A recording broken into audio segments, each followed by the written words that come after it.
Nuevamente, muy buenas tardes. Mi nombre es Mónica Castilla. Soy gerente de la empresa Analítica Académica. Nosotros, dentro de las líneas de trabajo que tiene la empresa, hay una línea de trabajo en capacitación. Hemos venido ya empezando a trabajar a partir de la nueva normatividad con respecto a los procesos de registro calificado. Hemos venido haciendo unos webinars los miércoles, normalmente hasta ahora, más o menos entre 4 y 5 y media de la tarde.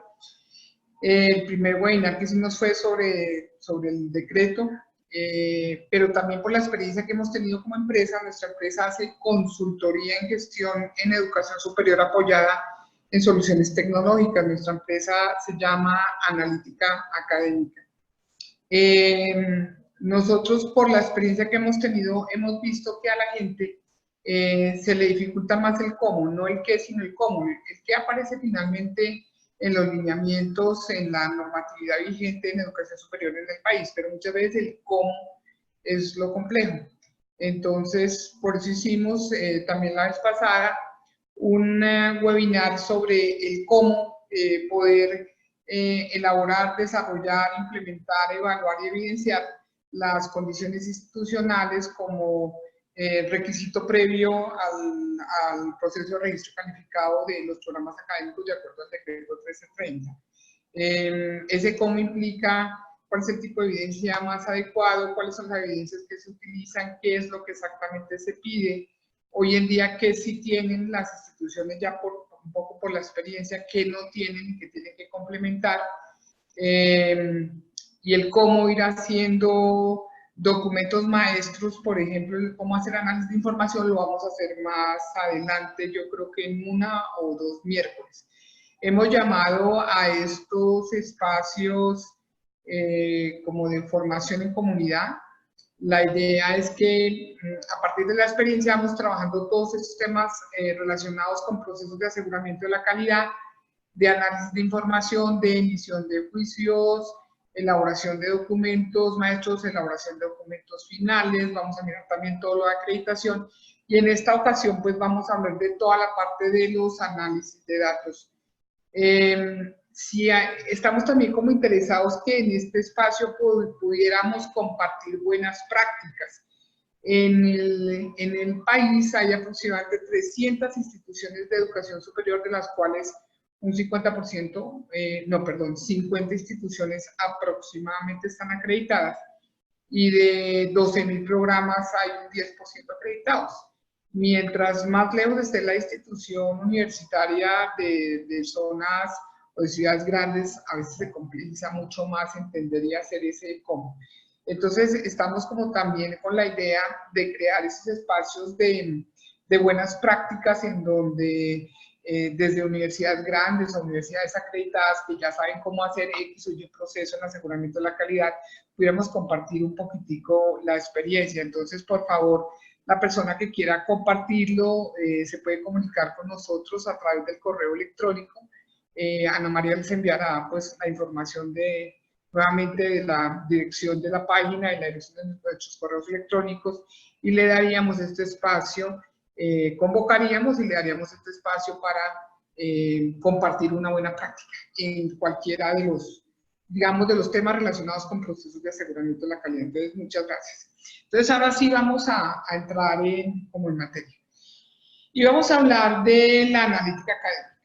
Hemos encontrado que en todos los procesos de aseguramiento de calidad, que puede llamarse renovaciones de registro calificado, autoevaluaciones, modificaciones a programa, acreditaciones o reacreditaciones de programa, salen una gran cantidad de datos de estos procesos: datos de estudiantes, datos de profesores, datos de investigación, datos de internacionalización, y muchas veces aportan al documento que se va a enviar al Ministerio de Educación o al CNA para lograr la renovación de registro de acreditaciones, pero no se usan ya después, y podrían usarse para mejorar la gestión del día a día y la gestión estratégica. Por eso estamos centrados en este tema, en cómo hacer el análisis con cara a estos procesos de aseguramiento de la calidad, renovación o acreditaciones, pero también cómo toda esa información se puede convertir en información para la toma de decisiones. Entonces, una salida, digamos, hacia el ministerio para la evaluación externa, pero para la evaluación interna quedaría para la universidad, para la toma de decisiones informadas. Entonces vamos a contarles un poco cómo hemos venido desarrollando toda esta parte de analítica académica y cuál es el tipo de concepto de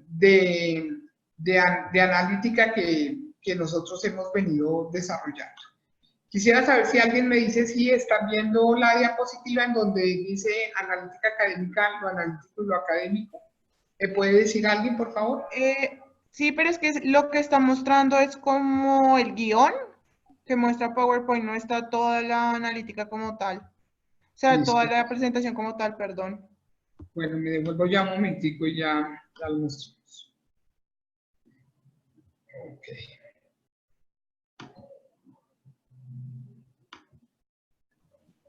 Listo, ahora sí está en el PowerPoint. ¿Ya? No, otra vez no sé por qué está metiéndose a lo de... Listo. A lo de guión. No, no hay problema. Entonces lo vamos a hacer por acá. Ok. Entonces, vamos a ver toda la parte de analíticos. Cuando hablamos de lo analítico, imaginen ustedes, digamos que en el mundo real, voy a decir, en Google, por ejemplo, se hablan siempre de analíticos, que es coger todos los datos que hay y darle forma a esos datos a través de una estructuración, de una organización, de una integración y una visualización de datos para poder atender información. Entonces, lo analítico correspondería a toda esa organización de datos en general. Y lo académico, pues hará referencia a toda una serie de temas que manejan las universidades. Temas relacionados con estudiantes, temas relacionados con docentes, temas relacionados con investigación, temas relacionados con internacionalización, etc. Otra vez, perdón un momento, cambio acá.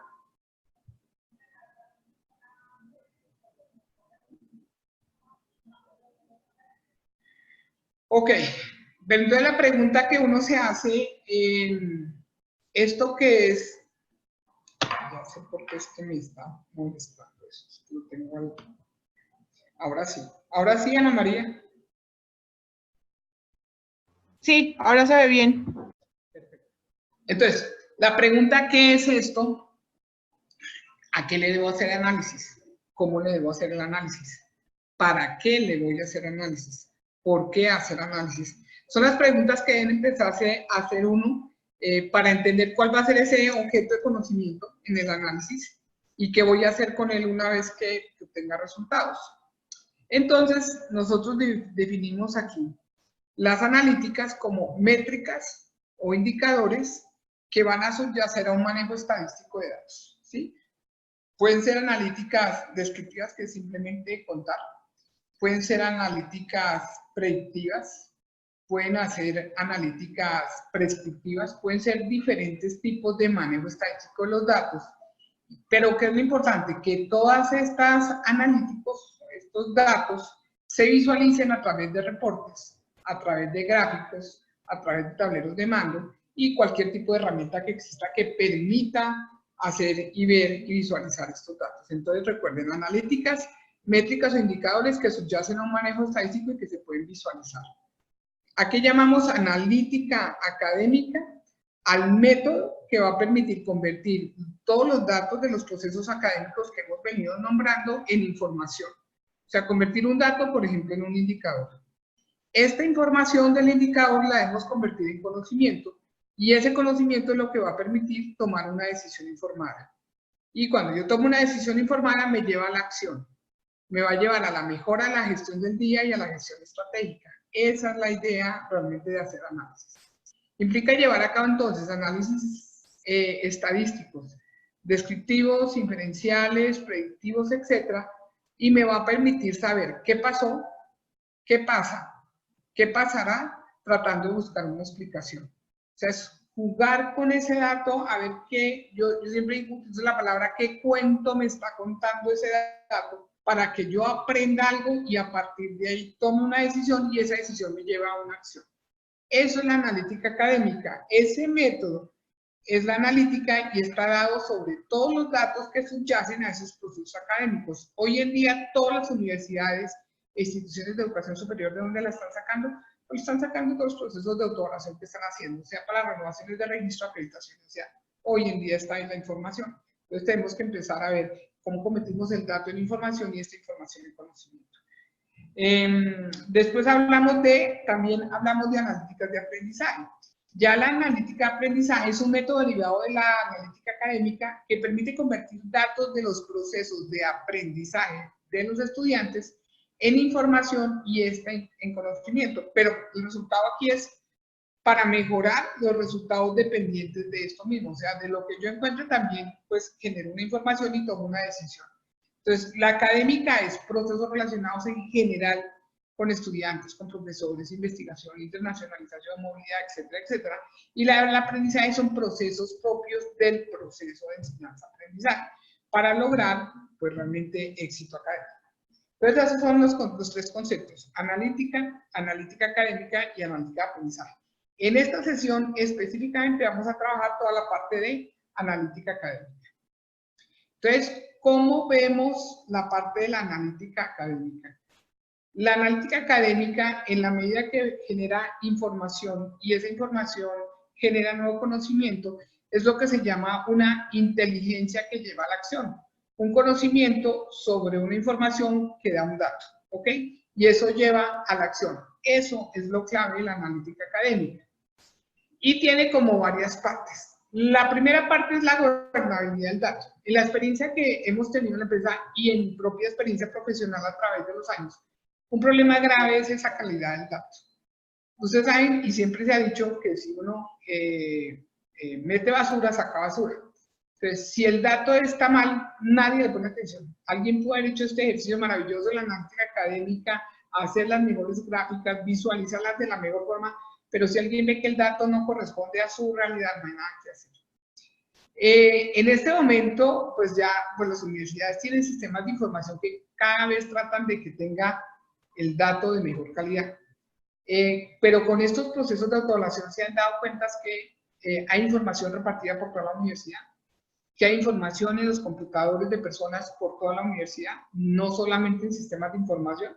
Si hay sistemas de información grandes que son, por ejemplo, dependiendo del tamaño de la universidad también, podría ser el sistema de información para registro académico, pues que casi todas las universidades lo tienen.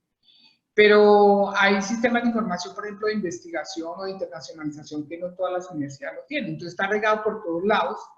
Se llenan en facultades y en programas de diferente forma de acuerdo a cómo lo haya estructurado alguien allí. Entonces, cuando uno trata de integrar toda esa información es muy difícil. Incluso año a año puede ser que una persona lo maneje de una forma en un Excel y la otra en el siguiente año de otra forma. Entonces, para poder hacer análisis de datos, ¿qué es lo que va a hacer gobernabilidad del dato? ¿Qué está facilitando y qué va a facilitar hoy en día la gobernabilidad del dato? El hecho de que todas las instituciones sí o sí tienen que reportar la información a SNIES. Esta información va a ser conjunta o, digamos, se exporta información de allí hacia SPARIES y estará también el otro sistema de información del Ministerio, que es el Observatorio Laboral para la Educación. Allí habrá información que debe estar actualizada, que debe ser verídica. Se abrieron en este momento los candados de los sistemas años atrás para que la gente haga todos los ajustes, o sea, las universidades se hagan los ajustes. Entonces ya hay información con la cual uno podría trabajar. Cuando uno entra a la página de SNIES, uno puede trabajar con la información a 2018, desde creo que 2014 a 2018 ya está, de inscritos, admitidos, matriculados, graduados y algo de información de profesores. Entonces, esa información ya está allí. En SPARIES pues saben que hay toda la parte de sección y de graduación. Entonces ya es información con la que uno puede trabajar. En OLODE hay información con respecto a tasas de cotización, pues que traducirían las tasas de empleabilidad y salarios y la posibilidad de hacer comparativos. Están también las encuestas que se hacían inicialmente para egresados en momentos 0, 1, 3 y 5, que las universidades que vienen a hacerlo tienen una información importante también para tenerla en cuenta. Entonces, digamos que hay sistemas de información del Estado que pretenden que, pues, que la información allí sea verídica. Cuando nosotros llegamos a una institución, lo primero que preguntamos es qué calificación le dieron en el SNIES para saber más o menos cómo está la información al interior de la institución. Los que puedan asegurar que la información de su institución es una información de calidad y el dato de calidad, pues es fácil hacerlo. Si no, hacer este ejercicio casi que uno no lo hace. Pero los procesos de autoevaluación en aseguramiento de calidad, en registro y en acreditación, están mostrando esa necesidad de tener datos ciertos. Porque si uno quiere mostrar la trazabilidad de su programa en determinado indicador a través del tiempo, pues si el dato no es bueno, pues no hay nada que mostrar.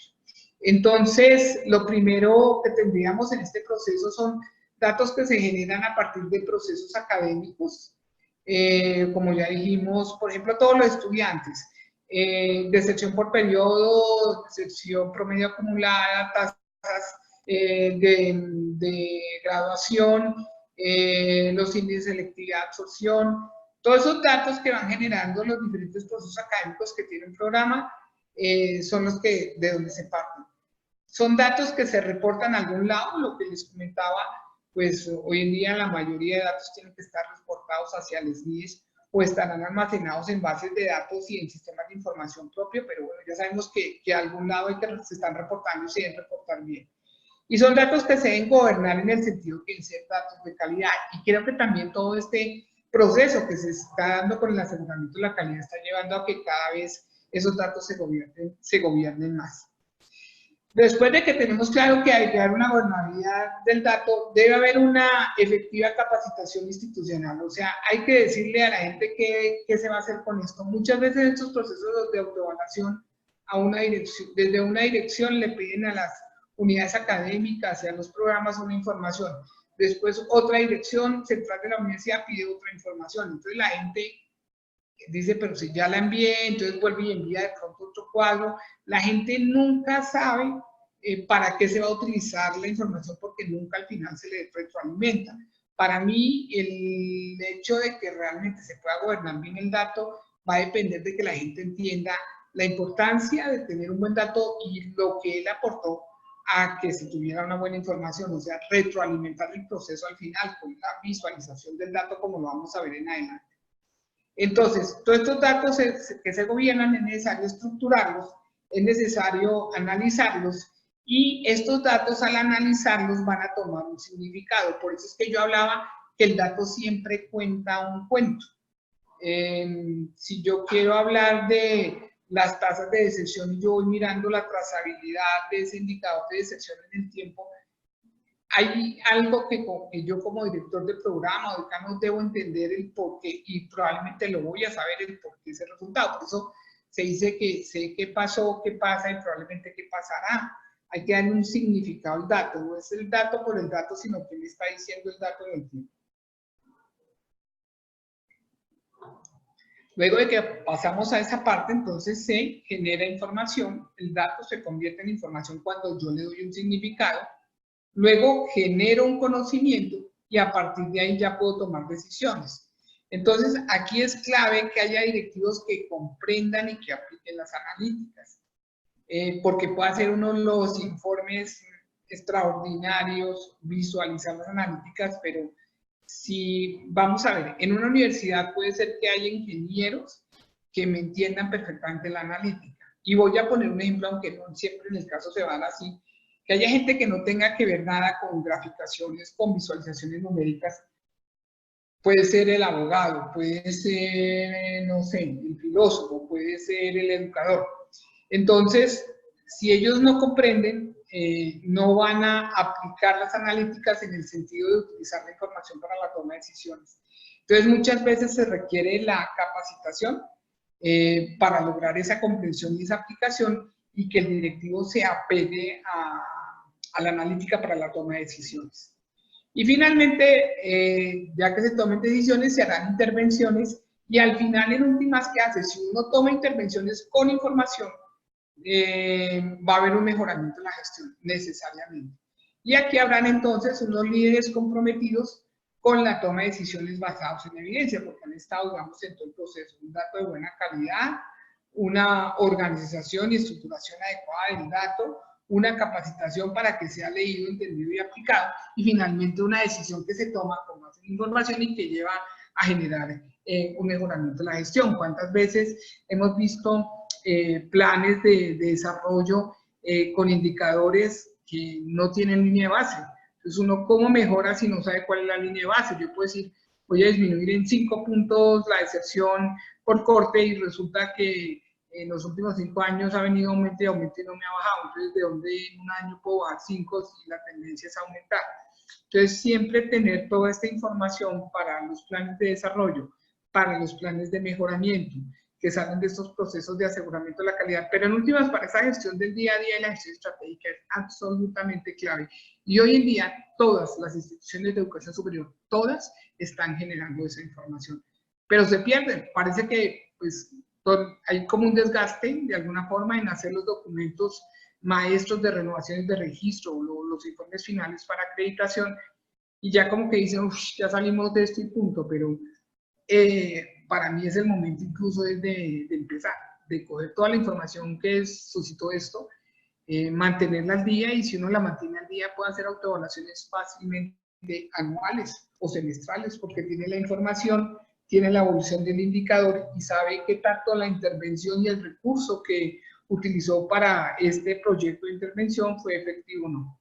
Entonces, este es el concepto de analítica académica a partir de los cuales nosotros hacemos desarrollos. Entonces, pueden haber analíticas de estudiantes, analíticas de profesores, analíticas de currículo, analíticas de investigación, analíticas de internacionalización, analíticas de previsión social, o sea, de todos los procesos académicos que se lleven a cabo en una institución de educación superior, se podrían fácilmente hacer todo este tipo de analíticas.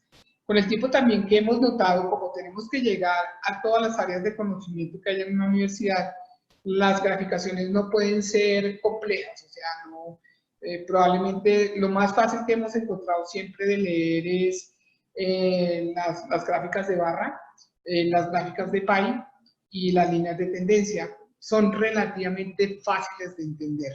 Estamos, digamos que en esta fase vamos a mostrar básicamente la analítica descriptiva.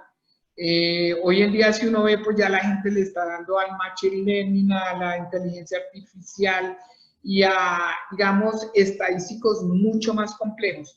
Pero lo que hemos notado es que ni siquiera se maneja lo descriptivo, entonces primero manejemos lo descriptivo, organicemos lo que tenemos, aprovechemos la información y de ahí, en la medida que la universidad ya tiene por lo menos lo descriptivo, lo logra entender, lo logra analizar y a partir de allí tomar decisiones, entonces ya se va avanzando hacia utilizar Machine Learning, por ejemplo, para analizar todas las posibilidades de las causas de deserción y las intervenciones a hacer, a qué hacer, y lo que es inteligencia artificial incluso para trabajar datos estructurados y no estructurados.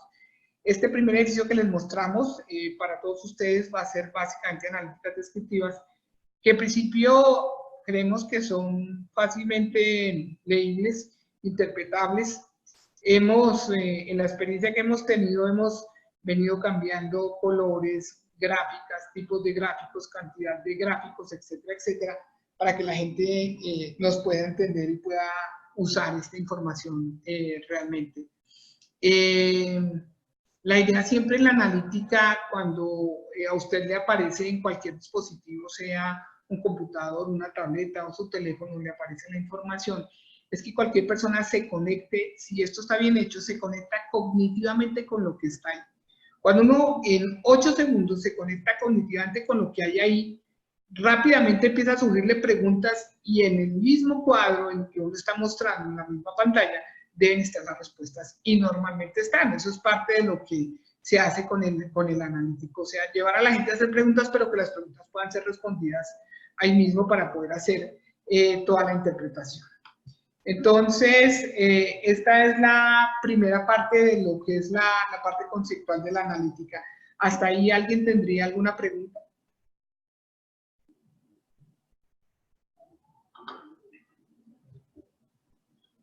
Ana María.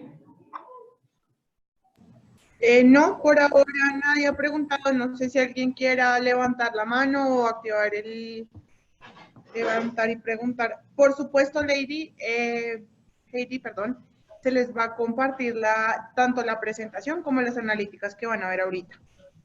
Ok. Entonces, vamos a mirar, acá me están viendo todos la analítica de datos de estudiante.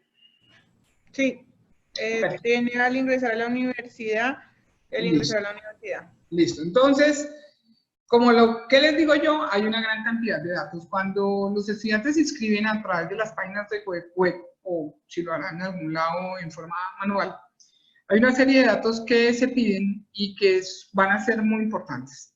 Datos como la edad, que permitiría después agrupar a los estudiantes por edades. Por ejemplo, estudiantes menores de 15 años, estudiantes entre 15 y 18, estudiantes entre 18 y 21 y estudiantes mayores de 21. Todos sabemos que hoy en día los estudiantes que están entrando cada vez son más jóvenes, son estudiantes alrededor de los 15 y 16 años. Pero por otra parte, mientras más joven o más viejo se ingresa a la universidad, tienen más posibilidades de deserción. Entonces es una variable muy importante a tener en cuenta con esa primera corte de estudiantes que ingresan a determinados programas.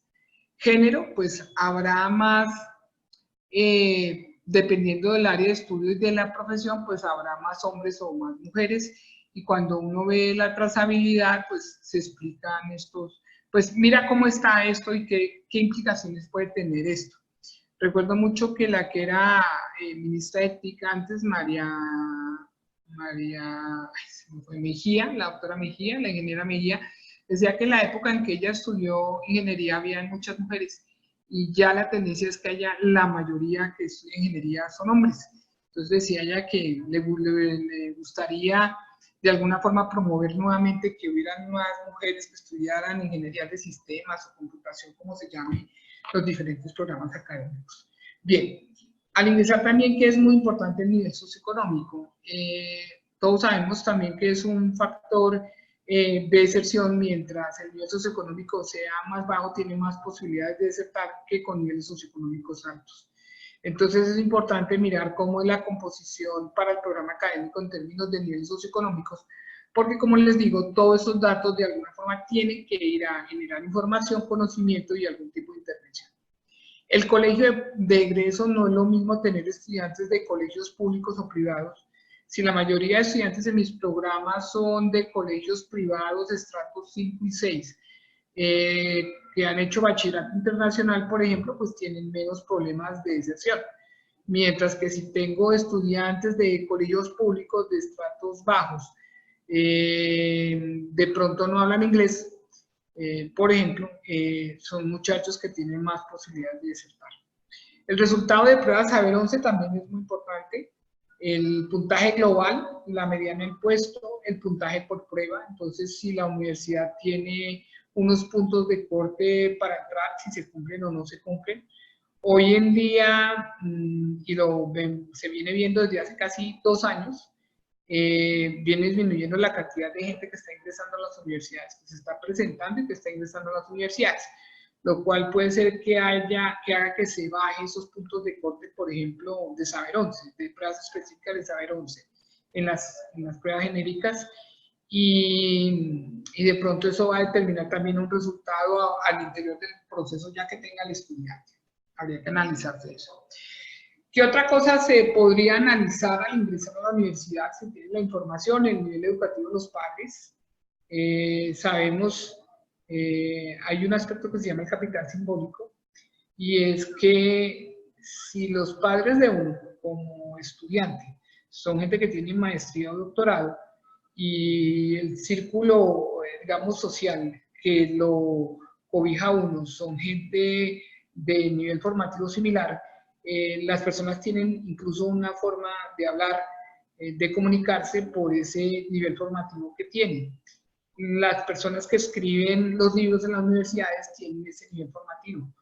Por tanto, la comprensión de los textos, sobre todo al inicio, para los estudiantes que vienen de con esas condiciones va a ser más fácil que cuando yo vengo de un lugar con nivel socioeconómico bajo, donde mis padres, el nivel educativo de pronto es la primaria o máximo el bachillerato, que son personas, los papás de pronto les fue bien laboralmente, el muchacho llega a entrar a la universidad, pero es posible que incluso su lenguaje aún sea por cantidad de palabras corto en español, porque no han tenido forma de enriquecer el lenguaje.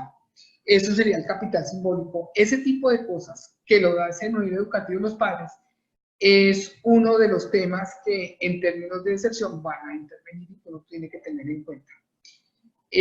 Tamaño de la ciudad proveniencia. No es lo procedencia, perdón, no es lo mismo estar en Bogotá, vivir en Bogotá, en esta ciudad loca de Bogotá o en una ciudad capital, a venir de una población de, no sé, pongámosle 50.000 habitantes, una población pequeña donde todo el mundo se conoce, el impacto es tremendo, tremendo para un estudiante. Imagínense un estudiante de una ciudad pequeña llegar a estudiar a una universidad que tenga 30.000 o 40.000 estudiantes. Se vuelve una locura y es un factor que puede influenciar también la deserción de estudiantes más adelante. El nivel de inglés de entrada, por supuesto, impacta. Hay una mejor comprensión lectora también en español, incluso cuando se tiene un buen nivel de inglés que cuando no se tiene. Además, mucha de la literatura, pues, sabemos, está escrita en inglés, los libros, los artículos, etcétera. Y pues si uno trae el nivel de inglés ya tiene adelantado el proceso, si no, pues le toca con más dificultad. Al ingresar también hay que analizar, y ahora lo vamos a ver un ejemplo, los índices de selectividad social y qué le están diciendo, los índices de vinculación y qué le están diciendo. Entonces, esta es una de las, en términos de analíticas de estudiantes, fíjense que ahí tenemos una buena cantidad de datos que para la entrada del estudiante le deben decir mucho a ese director de programa, que tiene, digamos así, entre manos el grueso de estudiantes que él tiene, y cómo podría generar de entrada intervenciones y no esperar a que empiecen a desertar. Porque todos sabemos que las tasas de deserción son mayores en los primeros semestres, por ahí entre primero y cuarto, que es donde se fundamenta, las tasas de deserción son mucho más altas. Entonces, si uno sabe que tiene esto de base, esta caracterización de base también debe saber pues cómo empezar a intervenirla preventivamente. A los estudiantes también durante el recorrido, durante su carrera, pues podemos ir mirando cómo son los índices de matrícula y el número total de estudiantes se ha venido bajando, se ha venido subiendo. ¿Cuál es el índice de becas? Se ha visto que la beca es un factor protector. De alguna forma el que tenga beca pues no la va a querer perder, entonces va a trabajar más fuertemente. El índice de movilidad estudiantil, tanto entrante como saliente, por tipo de movilidad, sea a través de programas como Sígueme, como que lo tienen algunas universidades en Colombia, donde un estudiante de una universidad X puede ir a hacer un semestre en otra universidad dentro del país, la posibilidad de hacer semestres universitarios en el exterior o pasantías o rotaciones. También va dando cuenta un poco de la dinámica, cómo es esa movilidad al interior del programa, si es mucha, si es poquita, si quisiera aumentarla, si así está suficiente, cómo están los convenios, si esa movilidad sirve o no sirve en el proceso formativo, etcétera, etcétera. Entonces, ese recorrido del estudiante a través de estos indicadores también al director del programa en su gestión le da una buena información de cómo es la dinámica hacia el interior. También, qué tantos, en el caso anterior era qué tanto estudiante viene, y saliente qué tanto estudiante va a nivel nacional y a nivel internacional. En el recorrido también cómo estaría la deserción en periodo, o la deserción ya promedio acumulada, en progreso, la deserción por corte. Y también se puede mirar cómo está la mortalidad por asignaturas, cuáles son las asignaturas que más están perdiendo los estudiantes, y esto se puede contrastar, por ejemplo, contra la evaluación del desempeño docente, para mirar si hay algún tipo de correlación o no. Entonces, estos son datos que se pueden revisar de analíticas durante el recorrido del estudiante. Luego podemos mirar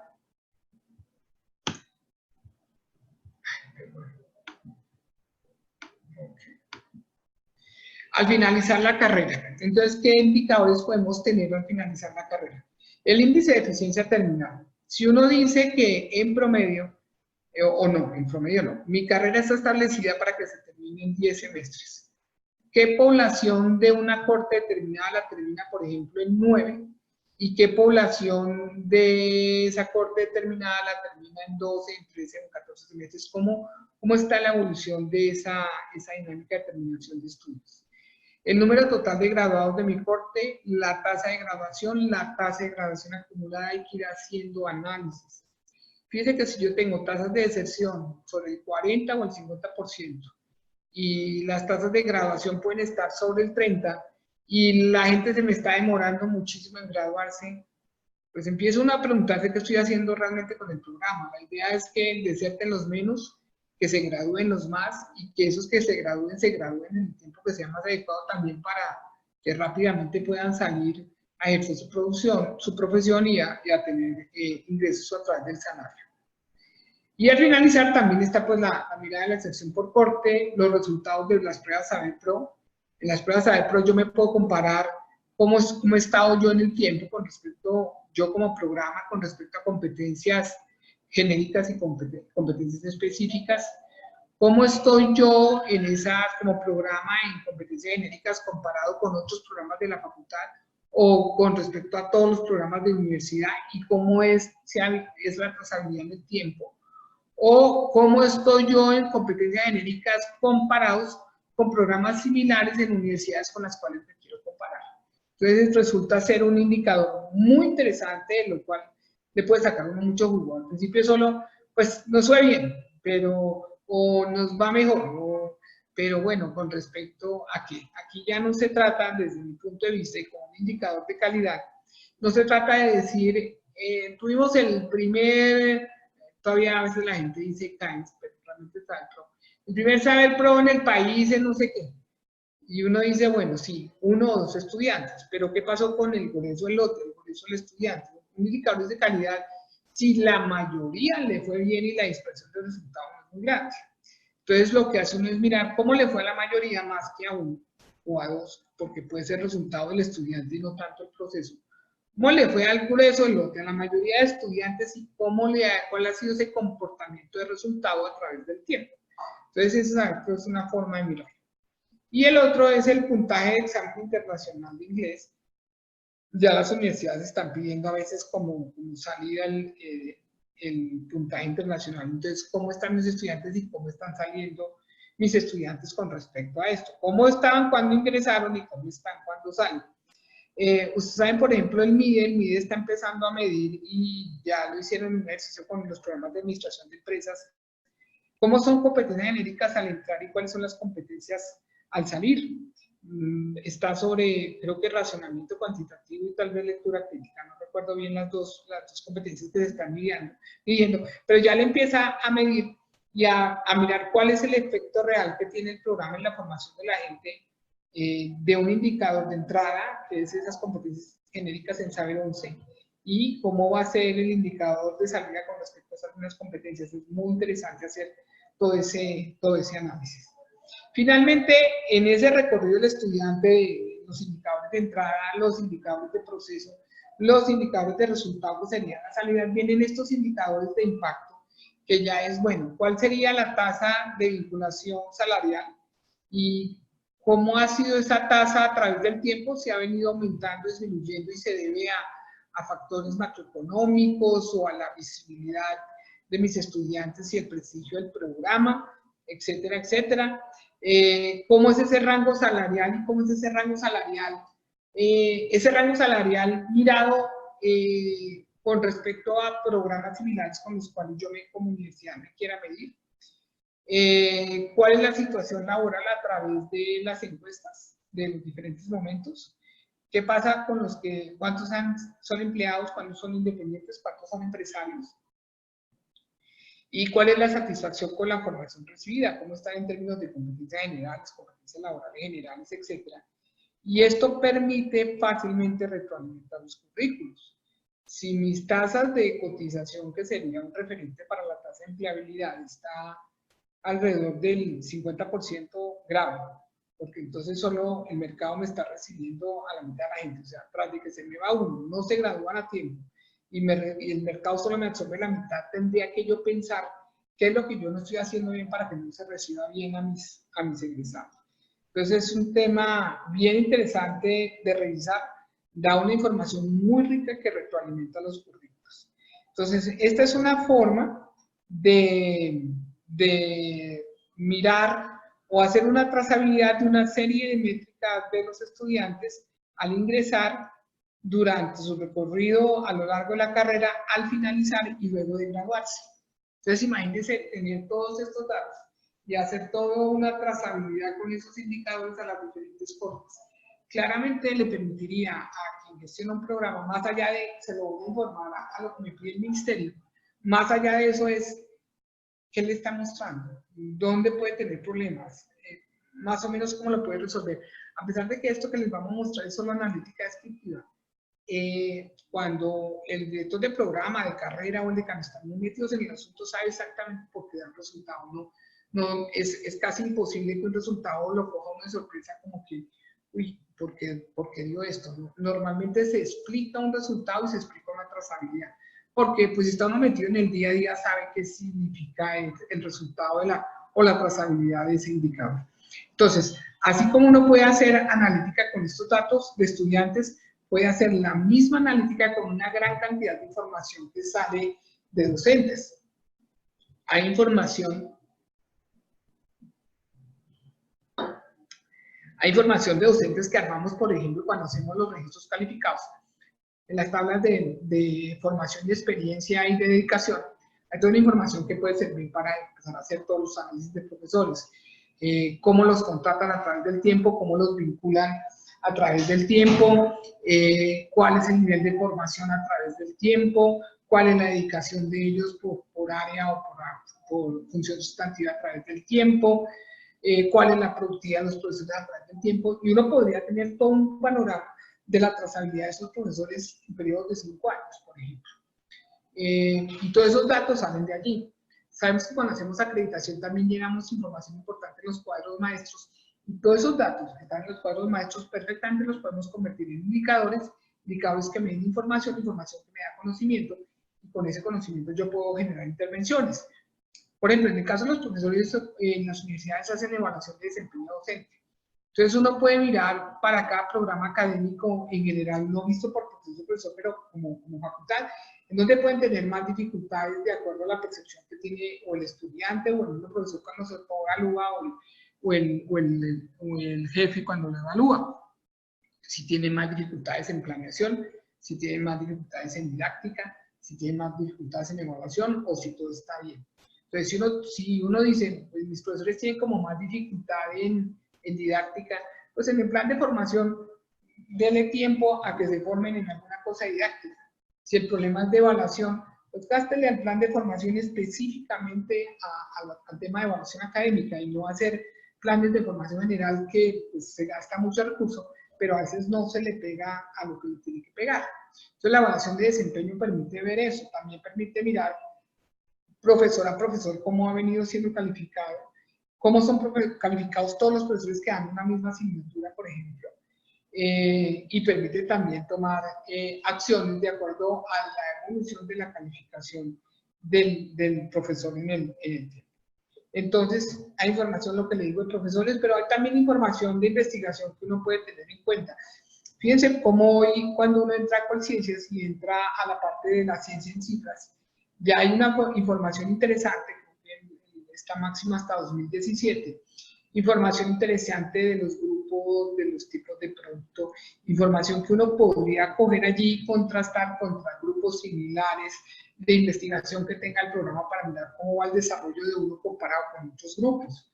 Entonces, en investigación es interesante la internacionalización, la movilidad entrante, la movilidad saliente y la evolución de movilidad entrante y saliente de docentes y profesores. Bueno, en investigación también publicaciones, pertenencia a redes y mirar cómo estos datos, toda esta información va evolucionando en el tiempo. Entonces, en general uno puede hacer analítica, hacer análisis de esos datos con cualquier tipo de datos que uno tenga, con datos que sistemáticamente ya se van recogiendo a través de estos procesos de autoevaluación y que le permitirían entonces en un momento dado tomar decisiones. Entonces vamos a mirar ya unos ejemplos específicos. ¿Hasta ahorita alguna pregunta?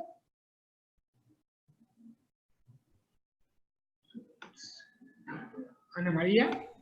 No, por ahora nadie más ha escrito. No sé si alguien quiere escribirnos o quiera activar el micrófono, si tienen alguna duda. O empezamos ya, digamos, con la parte del demo. Un momento, entonces. Yo creería que podemos empezar con el demo porque dice, el audio a veces se entrecorta y hay eco, nos dice Ana. Pero pues eso es más como de la conexión.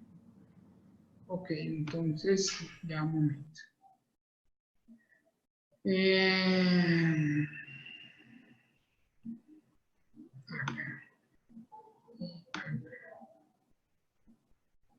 Pero digamos, hasta ahora todos me han venido comprendiendo como la conceptualización de las analíticas y el tipo de análisis que uno puede hacer con la información que tiene disponible.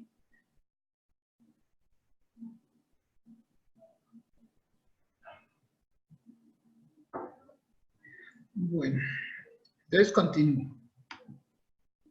Sí, dicen que han entendido, perfecto. Ok, listo. Bien, entonces... ¿Qué les ha parecido muy clara la explicación? Perfecto. Entonces, señora.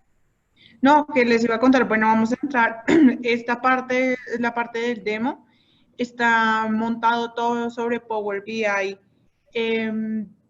ya les va a empezar a contar Mónica. Ok, hay diferentes herramientas que se encuentran para hacer este análisis de datos. La primera herramienta más sencilla que todos disponemos es el Excel.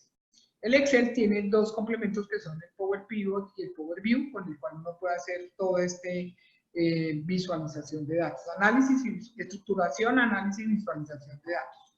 Nosotros utilizamos una herramienta de Microsoft que se llama Power BI. ¿Por qué la usamos? Porque está disponible en las licencias de Campus Agreement que tienen las universidades, las licencias de Campus Agreement de Microsoft que tienen las universidades, por eso utilizamos esta herramienta Power BI. En el tiempo, después de utilizar varios tipos de herramientas, esta nos pareció como la más fácil de usar y cuando hacemos consultoría dejamos capacidad instalada en la manejada de estas herramientas. No es compleja. Otras herramientas de inteligencia de negocio son mucho más complejas de usar y requiere apoyo de ingenieros para hacerla.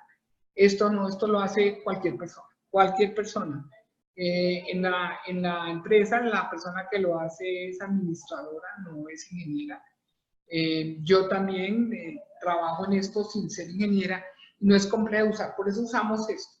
Pero muchas veces llegamos a las universidades y tienen herramientas como Tableau, como Pentaho, como MicroStrategy. Igual nosotros trabajamos con cualquier tipo de herramienta. Los que tienen, por ejemplo, Oracle como sistemas en las universidades tienen una suite de BI que utilizan. Cualquiera puede ser utilizada. Lo que pasa es que con el tiempo nos dimos cuenta, y sin hacerle propaganda a esto, es que es bastante fácil de usar. Por eso la usamos. Entonces vamos a mostrarles cómo funciona. Bien. Okay. ¿Ahí se está viendo bien, Ana María? Sí, se está viendo bien. Perfecto. Entonces, ¿qué hacemos? Primero, entonces, aparecerá... Un segundito, eso todo aparecerá, en este caso vamos a hablar de la caracterización de estudiantes. Colocamos siempre los selectores. Los selectores es para que la gente pueda mirar y contrastar contra diferentes tipos de programas, todos los programas que hay en la universidad y escoger si quiere el suyo propio. No está saliendo ahorita. Y también puedo mirarlo para diferentes semestres. Yo puedo escoger aquí el semestre que quiera y aquí debería, ahora sí. Aquí yo puedo escoger el programa que yo quiera y puedo compararlo contra otros. Entonces voy a escoger aquí el primero, que es Administración de Empresas, y aquí voy a ponerlo para todos los semestres. Entonces aquí me dice que hay 40 estudiantes, de los cuales 34, digamos, vienen de Cundinamarca, el 65% mujeres, el 35% hombres. El rango de edad está principalmente entre los 15 y 17 años, luego le siguen de 18 a 20 y aquí muchos menos. Entonces este primer grupo es como de estarlo vigilando un poco porque es muy joven y porque esos primeros semestres les puede dificultar la entrada, no por los aspectos académicos, sino más por los aspectos sociales. Este grupo es un grupo ya más estable, que no tendría tanta dificultad en términos de edad, pero a este había que revisarlo. Por supuesto, este aquí, que serían 2 estudiantes, habría que estar permanentemente pendiente de ellos. Luego podemos mirar los estratos socioeconómicos, entonces el porcentaje de población que tengo en estrato 1, 2, 3 y 4, aquí la mayoría de población será estrato 3, seguida por 6 personas en estrato 2, 4 personas en estrato 5, 4 personas en estrato 1. Y entonces puedo analizar pues, que la mayoría de gente viene acá. ¿Qué implicaciones puede tener? 40 personas, 100% son solteras, mejor. ¿Por qué mejor? Porque pues las personas que ya son casadas o que tienen hijos, pues necesariamente tienen que tener actividades relacionadas con la familia, con sus hijos, si es que tienen, les puede dificultar los tiempos de aprendizaje, de elaboración de tareas o actividades que se den. Luego, un porcentaje viene de universidades públicas y un porcentaje de universidades privadas. En este caso hay 23 personas de colegios privados, 17 públicos, pues estos son los que pueden tener riesgo en un momento dado. Cuando preguntamos a qué se dedican, solo estudiar 23, estudiar y trabajar 13 o estudiar y otra actividad 4, pues los que son solteros y solo estudian, pues no van a tener mayor problema. Los que son solteros pero están estudiando y trabajando ya pueden tener algún tipo de problema y esto pues también habría que averiguar. ¿Con qué recursos están pagando los semestres? Entonces, un porcentaje de sus padres, un porcentaje alto, que es el 67%, o trabajan o tienen créditos. Entonces, estos de acá son los que pueden llegar a tener problema y habría que ser los que hay que considerar. Aunque la mayoría de gente son personas que son solteros, solo estudian y adicionalmente los padres pagan la matrícula. Pueden venir de colegios privados, pueden venir de estrato 3, son muchachos ojo, muy jóvenes o por acá, entonces pues estaría uno pendiente. Si uno solo quisiera mirar para un semestre para hacer el análisis correspondiente, entonces va y busca por semestres. Ahora ya no me sirvió, pero eso porque estoy haciendo la explicación, pero puede ir segmentando por semestres y va mirando para cada periodo académico cómo va el resultado. Igual aquí pues puede ir cambiando, entonces para otro programa si ha habido un cambio en ingeniería de sonido, licenciatura en filosofía, relaciones internacionales, entonces la persona que, digamos el director de carrera que va mirando esto puede hacer un comparativo para tratar de entender también cómo es esta caracterización de su programa con respecto a otros programas. Y de alguna forma le va dando claves para poder pensar en intervenciones. Bien. Después yo puedo mirar los índices de selectividad y absorción. Entonces, lo mismo aquí yo puedo escoger un programa u otro. Digamos que me quedo otra vez con administración de empresa. Y voy a mirar para diferentes periodos académicos, en este caso de 2016 1 a 18, cómo ha ido el índice de selectividad y cómo ha ido el índice de absorción. El índice de selectividad, que es el anaranjado, lo ideal es que uno lo tenga muy bajito, digamos que por ahí sobre el 10%. El índice de selectividad dice cuántos de los que se me inscriben yo admito. Mientras más bajo, quiere decir que se me inscriben muchos y yo tengo una gran posibilidad de seleccionar los mejores. Cuando es muy alto en este caso, que en promedio para todo este tiempo está alrededor del 64%, me está diciendo casi que yo escojo de cada uno, de cada dos, yo estoy escogiendo más o menos uno. Es lo que me está diciendo el índice. Entonces, yo no tengo forma de seleccionar. Si no tengo forma de seleccionar en mi institución, pues va a ser complicado porque entra lo que entra. Y si entra lo que entra con esas condiciones previas que vimos de los estudiantes, tengo una gran posibilidad de que muchos me diserten. Entonces, ese es el análisis que uno va viendo y va mirando cuál es el resultado de ese índice de selectividad en el tiempo. Esto necesariamente tendría que ver con una unidad de mercadeo que haya en la institución de educación superior para ver cómo me pueden mejorar esta selectividad también para disminuir necesariamente procesos de deserción. Luego viene el índice de absorción, que es esta negrita o azul, con un promedio del 77%. ¿Qué está diciendo este índice de absorción? ¿Cuántos de los que yo admito se me matriculan? ¿Qué es lo ideal? Que este índice tienda al 100%, es decir, que con todo el esfuerzo que hago yo para conseguir gente, para seleccionarlos, para admitirlos, que uno quisiera que ya no hubiera más esfuerzo y que la gente que yo admito se me matricule, y no que, no, de pronto me voy a otra universidad, de pronto me voy a otra ciudad, de pronto cualquier cosa, porque el esfuerzo se pierde. Entonces yo estoy tratando de coger más o menos unos buenos candidatos, pero no se me quedan. Entonces cuando no se le quedan, también uno tendría como director de carrera o programa analizar por qué no se le queda el 100% de la población. Aquí, por ejemplo, es un caso extremo que realmente no va a pasar, pero es como yo seleccioné a muchísima, pues no tuve mucho para seleccionar, pero con todo y que no, casi de uno que vino se me quedó uno, pero al final no se matriculó. O digamos que hubieran quedado 2 personas y se me matriculó una. Entonces es muy importante siempre hacer todos estos análisis. Se pueden hacer así mirando toda la tendencia o se podría hacer mirando solo 2 periodos académicos o mirar solo un periodo académico y mirar cuántos son los inscritos, cuántos se admitieron y cuántos quedaron en primer semestre. Y cómo esas índices o tasas fueron cambiando en el tiempo.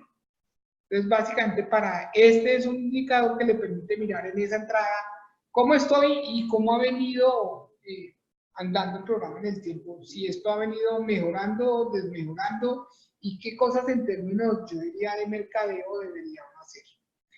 Después viene, por ejemplo, otros indicadores que no puedo utilizar, es la graduación acumulada y la deserción acumulada por corte. Entonces,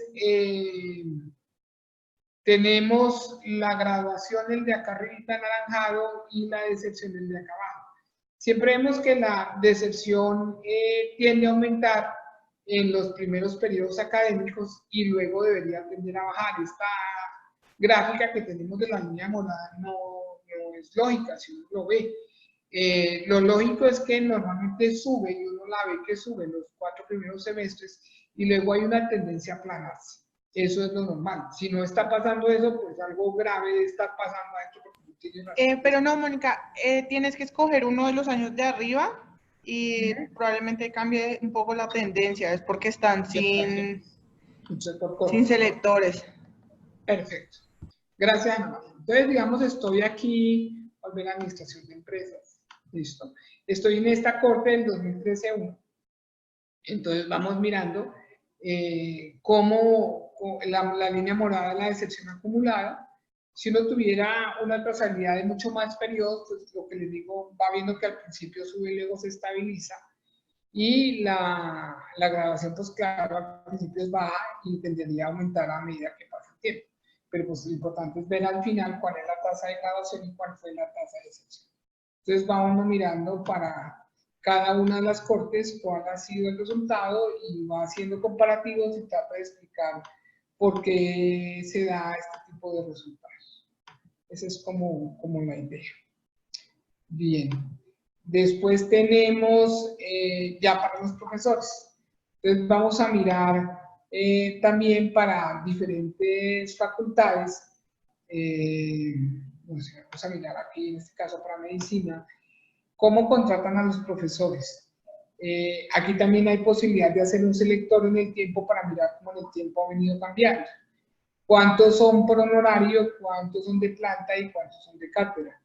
Dependiendo de la universidad, uno puede encontrar más gente de planta o menos gente de planta. Y muy relacionado con políticas institucionales. ¿Cuántas mujeres y cuántos hombres y cómo ha venido cambiando en el tiempo? Digamos que eso lo ve en caso de uno de medicina, en el caso de psicología, pues hay más mujeres que hombres para este ejemplo, o en el caso de comunicación hay más hombres que mujeres profesores. Por nivel de formación, en este caso de comunicación, del total de los profesores hay 58 universitarios, 50 con maestría, 20 con especialización y 2 con doctorado. Lo tomamos para un periodo, pero lo interesante es ver la trazabilidad, cómo ha venido cambiando la contratación, cómo ha venido cambiando la relación en género y si esto tiene o no algún tipo de implicación en los procesos formativos del programa y cómo ha venido cambiando el nivel de formación. Mónica, ¿sí? Nos están haciendo con una pregunta sobre si son directos del sistema o son alimentados manualmente. Se pueden hacer de las dos formas. Se puede hacer desde base de datos, por ejemplo, se mantiene dependiendo de la base de datos y si el API lo permite, se puede hacer directo o también se puede hacer, por ejemplo, en un Excel que uno esté alimentando semestralmente y simplemente se actualiza. Todo depende, digamos, donde tenga uno la información. Gracias por... Ok, listo. Entonces, Ana María les puede contestar todas las preguntas de tipo técnico y yo básicamente mi trabajo está primero en hacer los modelos analíticos y luego ir explicándolos y enseñarle a la gente cómo se hace el análisis, digamos, de toda esta información. Entonces, digamos, tenemos los dos complementos, ¿no? Lo técnico, digámoslo así, y lo funcional. Hacer uno, mirar la pregunta. Ya esto es para los procesos de autoevaluación, para las renovaciones de registro de acreditaciones. Entonces yo le puedo preguntar a la gente, bueno, ¿cómo es la cosa? Uno hace encuestas. Mónica, te faltó, lo siento, te faltó poner también periodo, por eso es que los valores están dando superiores a 100. Perfecto. Listo. Ok. Entonces, ¿cómo se hace esto? Normalmente uno hace esas encuestas de percepción a todos los actores de la comunidad académica y hace preguntas por factores, en términos de acreditación o por condiciones de calidad, en términos de registro. Lo que nosotros hacemos es que vamos y decimos, bueno, para este factor, ¿cuáles son las preguntas que responden al factor? Y lo que hacemos es que hacemos una visualización del resultado. Como estamos hablando de calidad, para la pregunta de la escala de medición que se maneje, utilizamos los dos valores más altos.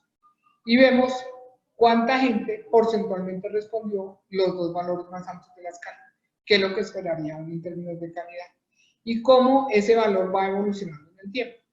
Entonces uno les dice en términos de bienestar, por ejemplo, indique su grado de satisfacción con actividades culturales.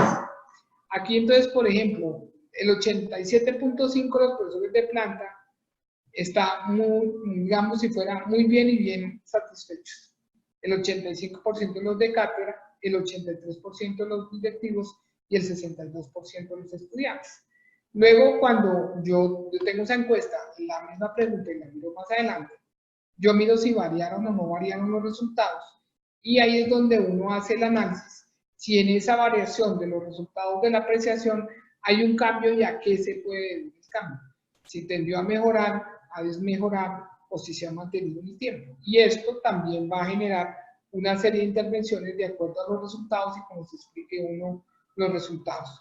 Entonces, el muñequito, si está lleno todo, pues entendemos que es el 100% caso de acá abajo.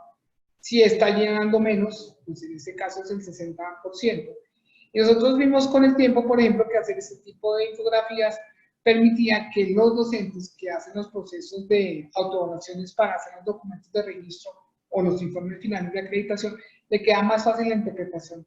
Entonces, normalmente se los entregamos de una vez la pregunta que se da, en este caso está la 130, la 138, 39 y 140, que corresponden a este factor bienestar para cuando hagan el análisis del factor tengan la información que corresponde allí.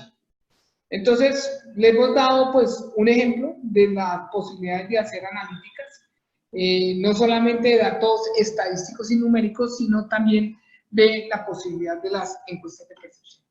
Toda esta información, como les decimos, no solamente va a ser utilizado con motivo de la evaluación externa que hay que entregarle al Ministerio para el renovar el registro de acreditación o para hacer las autoevaluaciones, sino que también pueden ser utilizadas para los planes de desarrollo para poder tener indicadores o líneas de base y para los planes de mejoramiento para ver también cómo va evolucionando el indicador a medida que se hace la intervención. Esto era prácticamente lo que les queríamos mostrar. Hay analítica también de pruebas ABPRO y se puede hacer una analítica interesante. Se puede ir haciendo también analíticas con los resultados del MIDE. Se pueden hacer analíticas con información que uno saca de SPADIES y de OLE. De OLE puede hacer todo el contraste de las tasas de empleabilidad del programa a través del tiempo, los salarios a través del tiempo para el programa y hacer los comparativos con otros programas de la universidad y en el tiempo o con otros programas de universidades similares en el país, que a uno le interese compararse y le da una buena perspectiva de cómo está todo esto. O sea, todo lo que sean datos son susceptibles de convertirlo en analíticas, que es básicamente una información, un dato que le da uno un cuento, que le permite contar un cuento a través de los números. Esto convertirlo en conocimiento y el conocimiento convertirlo en información. Básicamente esto era lo que les queríamos comentar. Parte del trabajo que nosotros hacemos es esta parte de analítica de datos, pero que realmente pues, puede hacerlo cualquier universidad con los medios que tiene a su alcance. Desde el Excel con los suplementos específicos, que no es complejo ni costoso comprar complementos adicionales para poder hacer visualización, hasta herramientas de estas como el Power BI, que como les decimos, están en las licencias de Campus Admin. Lo importante es saber qué quiero mirar yo, para qué lo quiero hacer, por qué lo quiero hacer, cómo lo quiero hacer, cada cuánto lo voy a hacer y cómo le voy a enseñar a otros a que maneje toda esta información para la toma de decisiones. Por ahora es esto, no sé si alguien tiene alguna pregunta.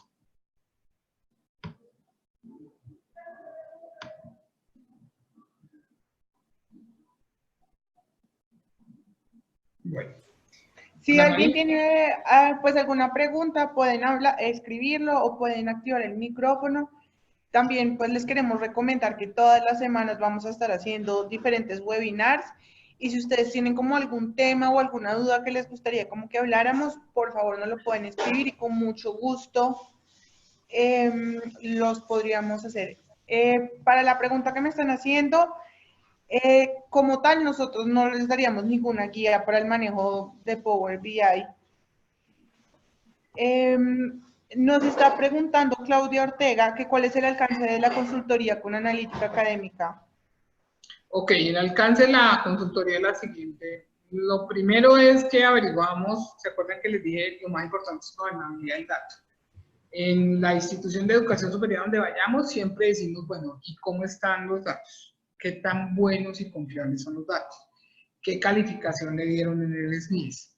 Si los datos más o menos son buenos, entonces hacemos todos los modelos analíticos con la información que haya y ya pues accedemos a la información, ustedes nos la dan o a través de archivos planos, archivos de Excel, como tengan la información y con esa información la trabajamos y normalmente se las entregamos de diferentes formas. Uno es si tienen las licencias de Campus Admin a través de Power BI, si tienen las licencias de Campus Admin también a través de una plataforma que es SharePoint, que está en el Campus Admin, y si no, a través de páginas de HTML, también los ponemos a su disposición.